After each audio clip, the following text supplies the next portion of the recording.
She gave her last $12 to a stranger at the bus station. Then he returned as the manager who never forgot. The last $12 in Emily Parker's wallet was supposed to last 3 days. 3 days of instant noodles, discounted bread, and the cheapest carton of milk she could find. Instead, by the end of that night, she would give every dollar away to a stranger she would probably never see again, and somehow that decision would change both of their lives. Seattle was wrapped in cold rain that December evening. Not the dramatic kind that arrived with thunder and lightning. Just the steady gray drizzle that seemed determined to soak through every layer of clothing and optimism a person had left. Emily stepped out of the coffee shop where she worked evenings and checked her phone. 10:42 p.m. Her feet hurt. Her back hurt. And her bank account was performing a convincing impression of a ghost town. At 19, she was juggling community college classes, a tiny studio apartment, and 2 part-time jobs. Most weeks felt like a carefully balanced tower of unpaid bills and caffeine. Tonight was worse. Her landlord had raised the rent. Her old Honda needed repairs, and her paycheck was still 4 days away. She opened her worn wallet while walking toward the Greyhound station. A $10 bill, 2 $1 bills.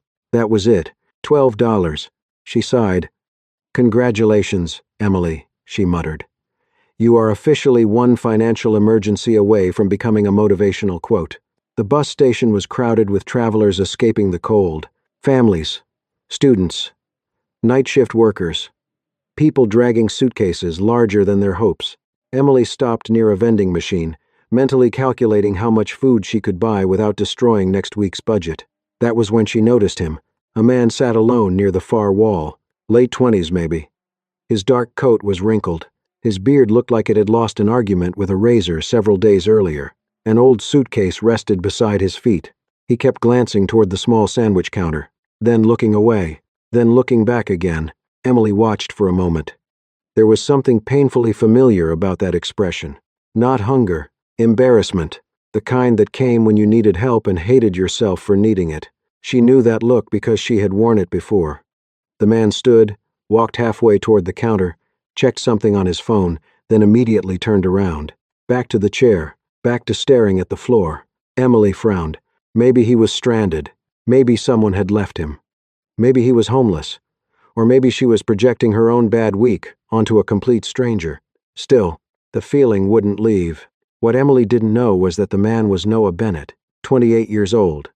3 months earlier, he had been the founder of a startup he believed would change his life. 3 months later, the company was gone. The investors had walked away. The debts remained. That morning, Noah had sold his last valuable possession, his car, to pay part of what he owed. Now he was heading back to Seattle with a nearly empty bank account and the crushing certainty that he had failed. Not just professionally, personally. The sandwich counter might as well have been a mile away, because even spending a few dollars felt irresponsible when he wasn't sure what came next. Emily didn't know any of that. She only knew the man looked like he hadn't eaten, so she did what she always did. Something impractical. She bought a sandwich. Then she attempted a rescue mission. A very bad rescue mission. Trying not to embarrass him, she walked past his chair and casually dropped a $5 bill near his suitcase. The plan lasted approximately 3 seconds. "Miss," Noah called. Emily froze. "You dropped this." He held up the bill. "Oh," she forced a smile. "No, that's yours." "No, it isn't." "Yes, it is." For several moments they stared at each other. A strange tennis match played by 2 people who clearly could not afford the ball. Finally Noah stood. "I'm not taking your money." "Good," Emily said. "Because technically it's sandwich money. Then definitely don't give it away. Too late. That's not how ownership works." "It is tonight." Against all logic, Noah almost laughed. It was the first time he had come close to laughing in weeks. Emily reached into her wallet, then paused. She looked down at the remaining bills. $10, 2 ones, everything she had until payday. Common sense told her to stop, walk away, take care of herself first. Instead, she pulled the money out and pressed it toward him. Noah stared. "What are you doing?" "Making a terrible financial decision." "Keep it." "No. Seriously. Seriously. No." His expression hardened. "You don't even know me." Emily shrugged. "Maybe not." She gently pushed the bills into his hand. "Maybe one day you'll help somebody else." The words landed harder than she intended.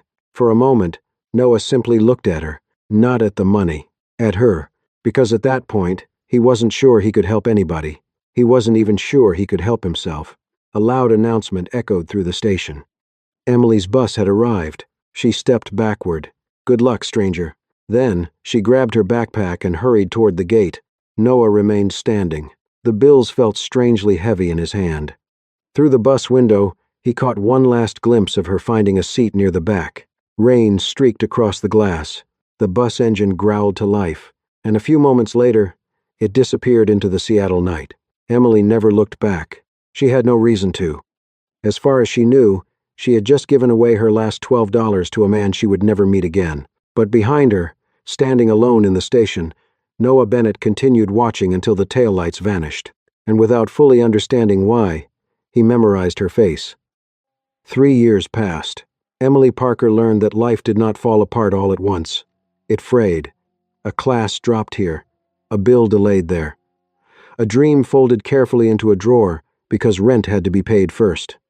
At 22, she was no longer in community college. She told people she was taking a break because that sounded better than admitting the break had taken her. Tuition had become impossible after her hours were cut at the cafe. Then her rent went up. Then her old Honda began making a sound like a fork trapped in a blender. By spring, Emily was working mornings at a bakery, evenings at a call center, and still losing ground. Her best friend Sarah Nguyen called it being overemployed and underfunded. Emily called it Tuesday. So when she saw the opening at Harborview Boutique Hotel, she applied before she could talk herself out of it. Front desk associate, full-time, health benefits, predictable shifts. A salary that did not look like someone had chosen the number out of personal dislike. On the morning of the interview, Emily wore her only blazer, which had a stubborn wrinkle on one sleeve. She sat in the hotel lobby beneath a chandelier that probably cost more than her car and tried not to look like she was mentally calculating whether the free mints were for guests only. A woman from HR greeted her and led her upstairs. "The general manager will be joining us," the woman said. Emily nodded as if she regularly met general managers and did not immediately imagine them as people who owned matching luggage. The conference room had a glass wall overlooking the harbor. Emily sat, folded her hands, unfolded them, then folded them again. Then the door opened, and the man who walked in stopped. So did Emily's breathing. He wore a navy suit now, clean-shaven, confident, his hair neatly styled. Nothing about him resembled the exhausted stranger with the wrinkled coat and old suitcase from the Greyhound station. Except his eyes. Emily knew those eyes. For several seconds, neither of them spoke. The HR woman smiled politely. "Emily Parker, this is Noah Bennett, our general manager." Noah looked at Emily as if a door had opened in his life that he had thought was permanently closed.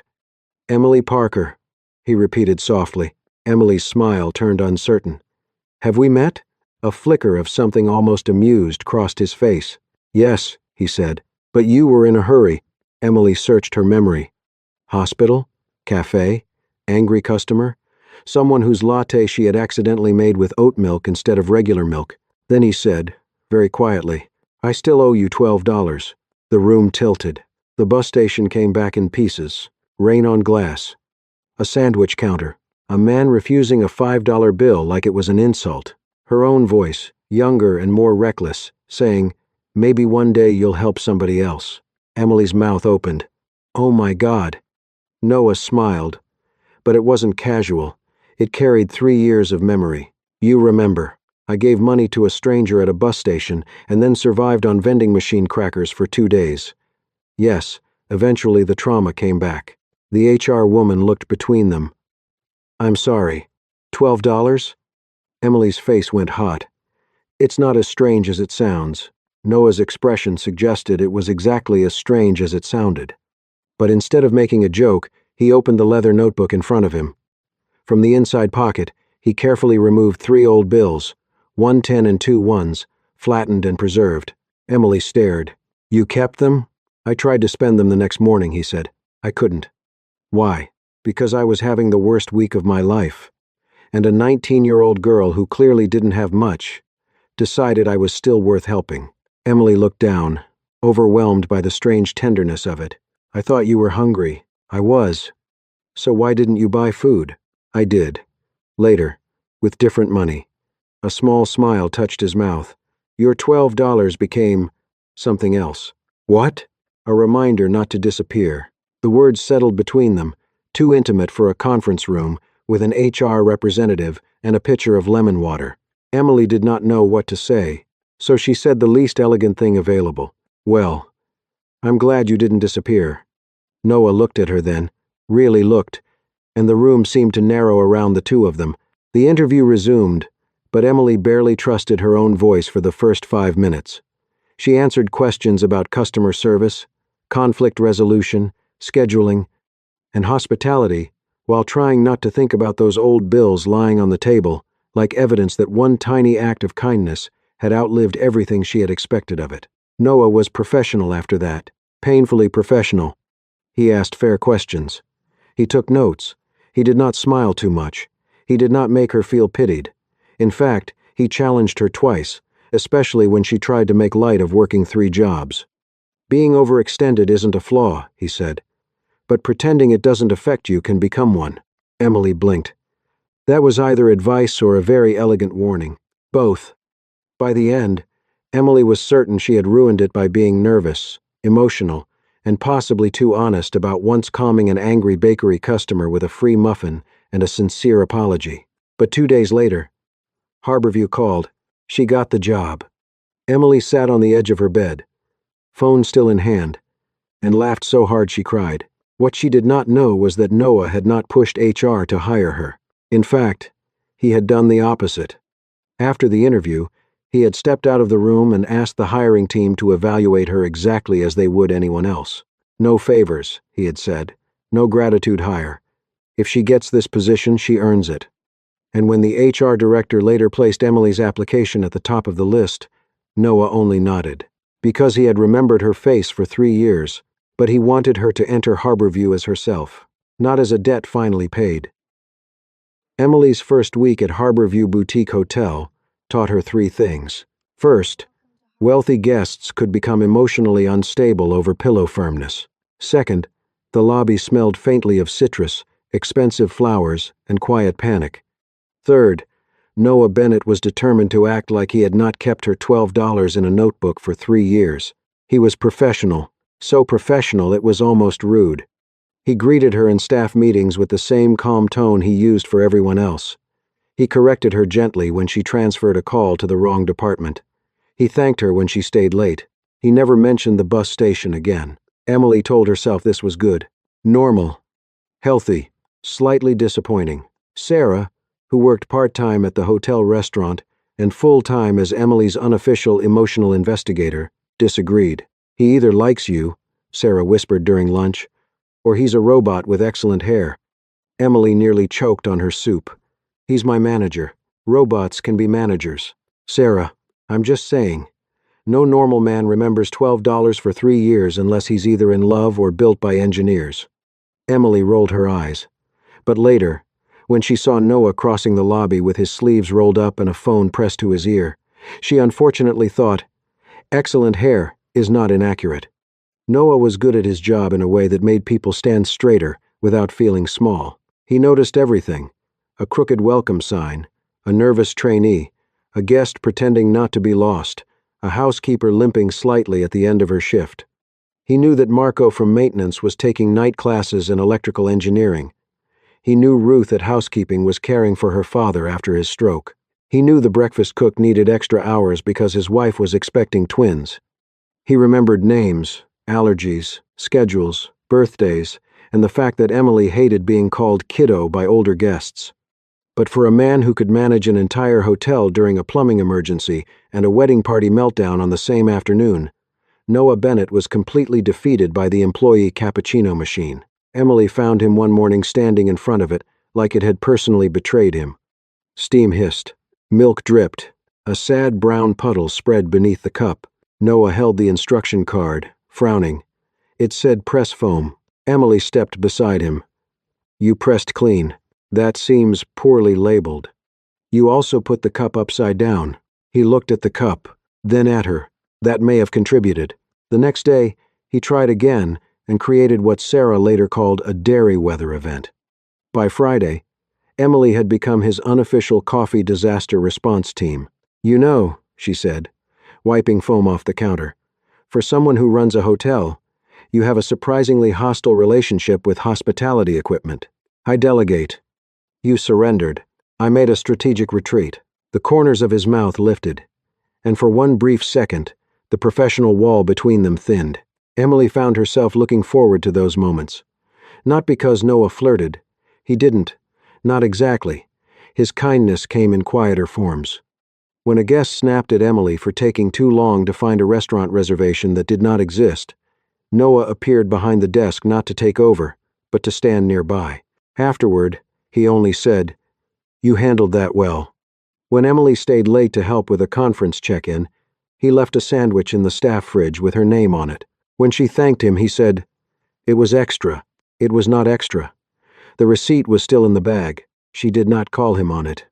Then came Mrs. Caldwell in room 814. She arrived with a pearl necklace, 3 designer suitcases, and the terrifying certainty of a woman who believed every inconvenience was evidence of moral collapse.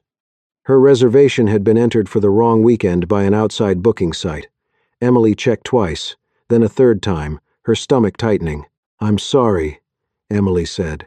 "I'm not showing an active reservation for tonight, but I can—" Mrs. Caldwell leaned over the desk. "Young lady, I made that reservation 6 weeks ago. Are you telling me I imagined it?" "No, ma'am. I'm saying there may have been an issue with the third-party system." "Convenient." Guests in the lobby began to look over. Emily felt heat crawl up her neck. She searched available rooms. Nearly full. Citywide conference. 2 weddings. 1 junior suite left, but the rate difference was enormous. Mrs. Caldwell's voice sharpened. "This is incompetence." Noah stepped out from the side office.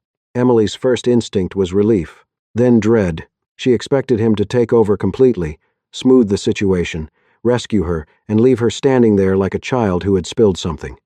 Instead, he stopped beside her, not in front of her. "Emily," he said evenly, "what options do we have?"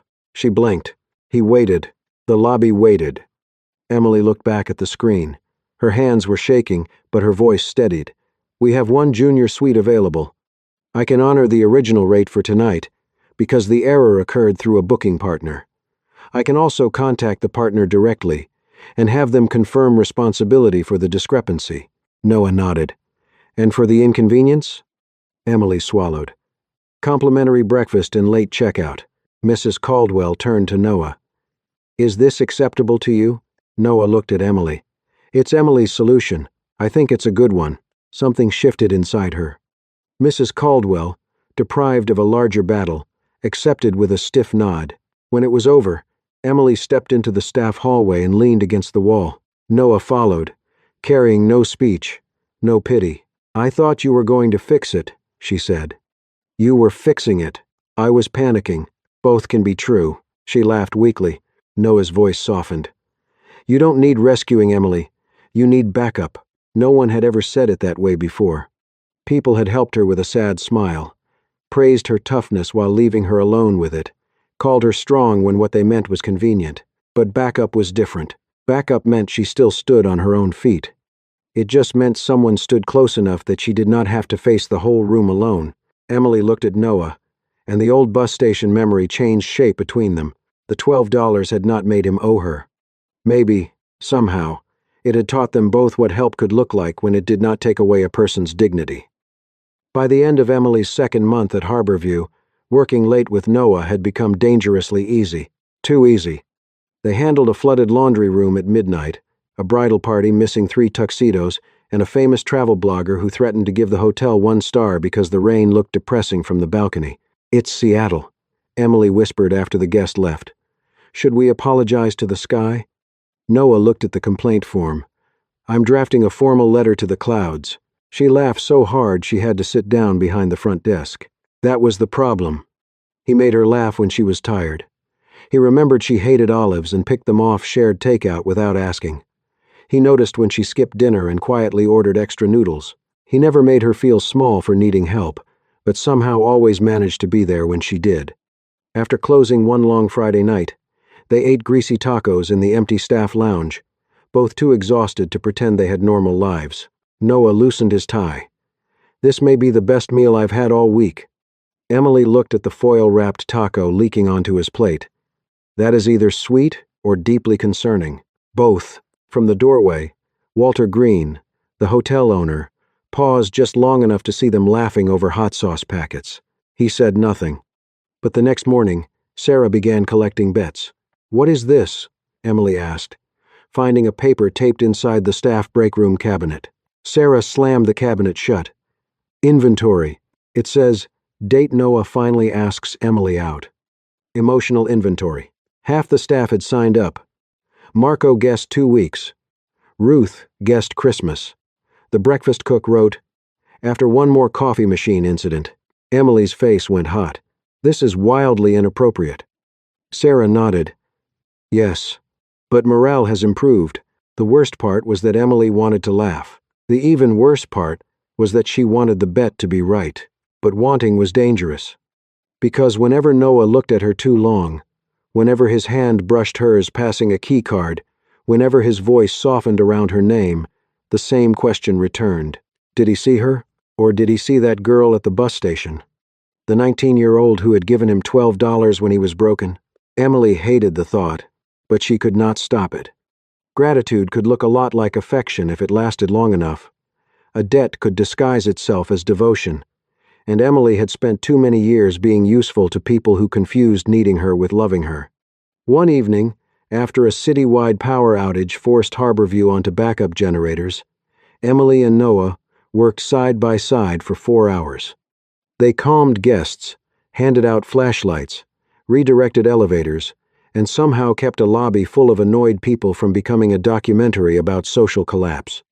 At one point, Noah handed Emily a clipboard and said, "You're better with frightened people than anyone I've ever met." The compliment touched something tender. "You mean poor people skills?" she joked.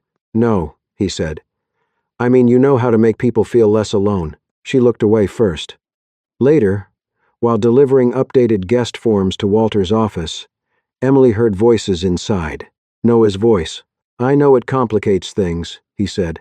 Walter answered gently. "Does she know?" A pause. "No.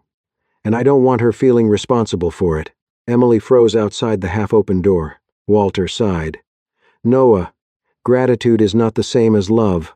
I know that. Do you?" Another pause. Then Noah said quietly, "Meeting her changed my life." Emily stopped breathing. The words should have warmed her. Instead, they landed like proof of every fear she had been trying to outrun. Meeting her changed my life. Not Emily makes me happy. Not I love who she is now. Just the story. The bus station. The $12. The girl who had appeared at his lowest moment and become some symbol he carried in his notebook. Emily stepped backward before either man could see her. That night, she went home with a strange ache in her chest. The next morning, she changed shifts with Sarah. The day after that, she volunteered for back-office inventory. When Noah came to the front desk, she found a reason to check the storage room. When he asked if everything was all right, she smiled too brightly and said, "Totally. Just busy." He knew she was lying. But Emily had spent years perfecting cheerful distance, and for the first time since joining Harborview, she wished Noah Bennett had never kept those $12 at all. Noah noticed Emily pulling away before she admitted she was doing it. She stopped taking late shifts when he was scheduled. She answered his questions with polite, efficient sentences. She smiled at him the way she smiled at guests who complained about rain. Pleasant, distant, impossible to reach. For 3 days, he tried to respect the space. On the 4th, Sarah cornered him near the staff elevator. "I don't know what you did," she said, "but Emily is organizing supply closets for emotional avoidance." Noah frowned. "That specific?" She alphabetized towel sizes. "That's not possible." "Exactly." That evening, he found Emily in the storage room, counting shampoo bottles like they had personally betrayed her. "Emily." She didn't turn. "We're low on lavender conditioner." "I don't care about lavender conditioner. That seems like a managerial failure." "Please look at me." The quiet in his voice made her stop. She turned, holding a clipboard against her chest like armor. Noah stood in the doorway, tired and careful. "Did I do something?" Emily looked down. "No, that's not true." She laughed once, but there was no humor in it. You want truth? Yes. I heard you talking to Walter. His expression changed. You said meeting me changed your life. Her voice trembled. And maybe that sounds beautiful to you, but to me it sounds like a museum label. Like I'm some framed little story about kindness at a bus station. Emily, I don't want to be your moral debt. The words came faster now. I don't want to be the girl who gave you $12 when you were broken, so now you have to be good to her forever. I don't want gratitude wearing a nicer coat and calling itself love. Noah went very still. Emily's eyes shone, but she refused to cry. If you like me because of who I was for 5 minutes 3 years ago, then you don't really like me. You like what I represented when you needed something to believe in. For a long moment, only the faint hum of the storage room lights filled the space between them. Then Noah stepped inside. Not too close. I never spent your $12 that night, he said. Emily blinked. What? I bought food later.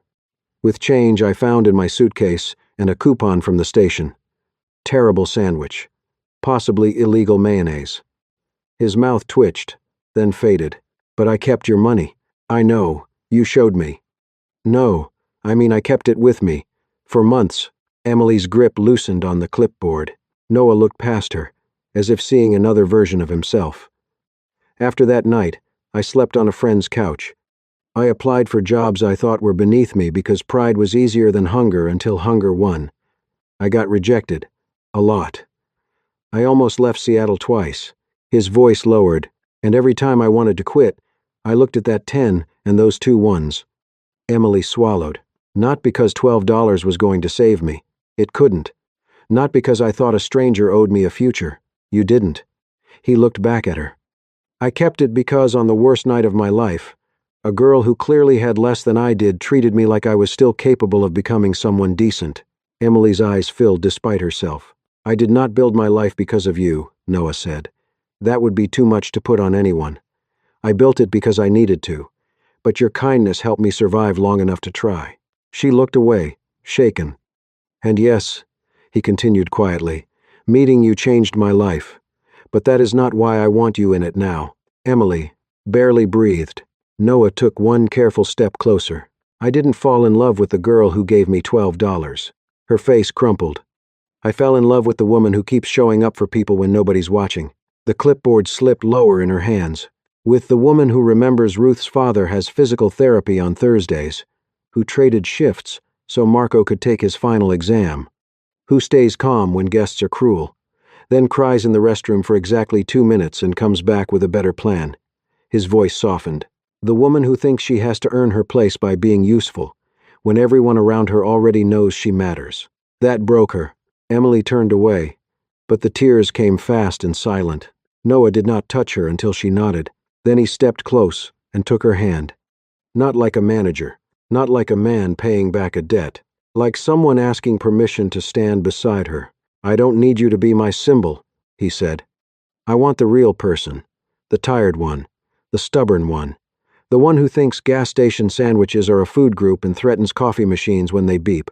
A wet laugh escaped her. I do not threaten coffee machines. You once told the cappuccino machine it had one more chance to be part of society. It knew what it did. Noah smiled. But his eyes were bright. Emily looked at him through tears. For years, she had been loved most when she was useful, praised most when she needed the least, admired most when she could carry pain without asking anyone to notice. But Noah had noticed. Not the old version of her, preserved in one generous moment. Her, now. Flawed, exhausted, still trying, and for the first time in a long while, Emily let herself be seen without immediately trying to deserve it. 1 year later, Emily Parker no longer checked her bank account, with one eye closed. Not because life had become easy. It hadn't. Her Honda still made a suspicious noise in cold weather. Rent was still rude. Seattle still charged $12 for salads that looked emotionally unavailable. But Emily had become guest relations supervisor at Harborview, and for the first time in years, her life felt less like survival and more like something she was allowed to build. Noah was still general manager. They had taken their time. No dramatic confession in the lobby. No secret romance hidden behind supply shelves. No reckless rush just because the feelings were real. They waited until HR paperwork was clean, reporting lines were clear, and Emily could say yes without wondering whether gratitude or authority had tilted the answer. Sarah hated this. "You two made emotional maturity very inconvenient for my betting pool," she complained. "You bet on our first date?" Emily asked. "Half the hotel did." Noah looked mildly alarmed. "Half?" Sarah smiled. "The other half bet on the first kiss." Eventually, the staff organized a surprise celebration in the break room with a crooked banner that read, "The most profitable $12 investment in Seattle history." Emily covered her face. Noah stared at the cake. "Is that a Frosting bus station?" Marco nodded proudly. "With edible emotional trauma." Ruth handed Emily a card signed by everyone. Sarah whispered, "You're welcome. I chose tasteful embarrassment."